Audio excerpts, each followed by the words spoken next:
విజయవాడ జైల్లో రిమాండ్ ఖైదీగా ఉన్న వల్లభనేని వంశీ అస్వస్థతకు గురయ్యారు. దాంతో ఆయన్ని విజయవాడ హాస్పిటల్ కి తరలించారు.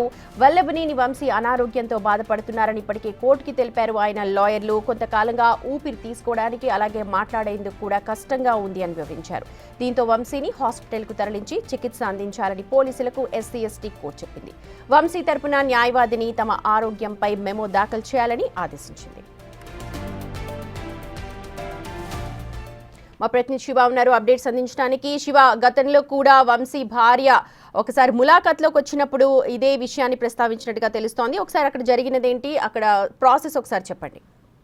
స్మృతి, మొత్తం మీద చూసుకుంటే వల్లభనేని వంశీ సత్యవర్ధన్ కిడ్నాప్ కేసులో టీడీపీ కార్యాలయం కేసులో రిమాండ్ ఖైదీగా ఉన్నారు. గత కొన్ని రోజులుగా ఆయన శ్వాసకోశ సంబంధిత వ్యాధితో ఇబ్బందులు పడుతున్నాడు. విజయవాడ సబ్ జైల్లో రిమాండ్ ఖైదీగా ఉన్న తీవ్ర స్థాయిలో అస్వస్థకు గురైన పరిస్థితి కనిపిస్తా ఉంది. ఈ రోజు ఉదయం రిమాండ్ పొడిగింపు సందర్భంలో కూడా ఆయన న్యాయమూర్తి ఎదుట ఇదే అంశాన్ని ప్రస్తావించిన పరిస్థితి కనిపించింది. దీనిపై కౌంటర్ అలాగే మెమో దాఖలు చేయాలని చెప్పి ఆ వంశీ తరపు న్యాయవాదులకి విజయవాడ సబ్ జైలు సూపరింటెండెంట్కి ఎస్సీ/ఎస్టీ న్యాయస్థానం ఆదేశాలు జారీ చేసింది. ఆయన మధ్యాహ్నం 4 గంటల సమయంలో కూడా కొంత అస్వస్థతకి గురైన నేపథ్యంలో కూడా హుటాహుటిన విజయవాడ ప్రభుత్వ వైద్యశాలకు ఆయన తరలించారు. విజయవాడ ప్రభుత్వ వైద్యశాలలో ఆయనకి పూర్తి స్థాయిలో వైద్య పరిస్థితి ప్రస్తుతం నిర్వహిస్తున్నారు. ఆయనకి సంబంధించి ఎటువంటి ప్రమాదం కానీ ఇబ్బంది కానీ లేదని చెప్పి కూడా వైద్యులు అయితే చెప్తా ఉన్నారు. మరికొద్ది సేపట్లోనే విజయవాడ హాస్పిటల్ నుంచి కూడా వంశీని విజయవాడ సబ్ జైలుకి తరలించే అవకాశం కనిపిస్తోంది. మరొక వైపు ఇదే కేసులో వల్లభనేని వంశీ బెయిల్ పిటిషన్ తీర్పుపై కూడా మరికొద్ది సేపట్లోనే వెలువడనుంది. సుమతి.